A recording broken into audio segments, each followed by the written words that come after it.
اگر کبھی زندگی نے ہمیں دوبارہ ملنے کا موقع دیا تو مجھ سے کوئی سوال مت کرنا، بس کچھ دیر خاموش بیٹھ جانا۔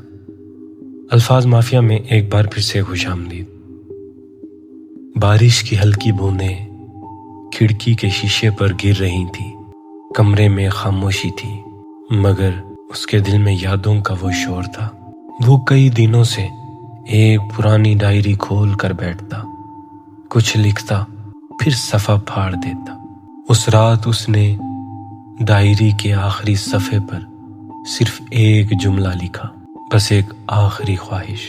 وہ دیر تک اس جملے کو دیکھتا رہا۔ اگلی صبح اسے پھٹے پرانے بستے میں ایک خط ملا جو خستہ حالت میں تھا، جو برسوں پہلے لکھا گیا تھا۔ خط میں صرف اتنا تھا: اگر کبھی زندگی نے ہمیں دوبارہ ملنے کا موقع دیا تو مجھ سے کوئی سوال مت کرنا، بس کچھ دیر خاموش بیٹھ جانا۔ خط پڑھتے ہی اس کے دل سے ایک پرانی امید جاگ اٹھی۔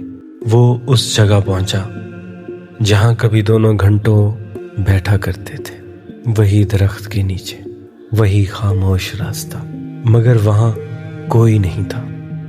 جب وہ واپس جانے لگا تو پیچھے سے ایک آواز آئی: تم آج بھی دیر سے آئے ہو۔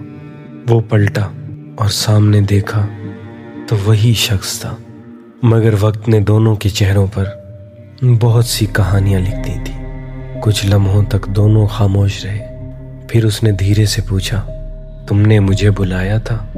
جواب آیا: نہیں، تمہاری آخری خواہش مجھے یہاں لے آئی۔ وہ حیران ہوا: تمہیں کیسے پتا میری آخری خواہش کیا تھی؟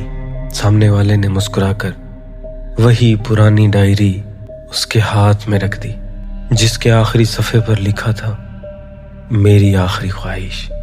میری آخری خواہش یہ نہیں کہ وہ واپس آ جائے، میری خواہش یہ ہے کہ جب وہ ملے تو میرے دل میں کوئی شکایت باقی نہ ہو۔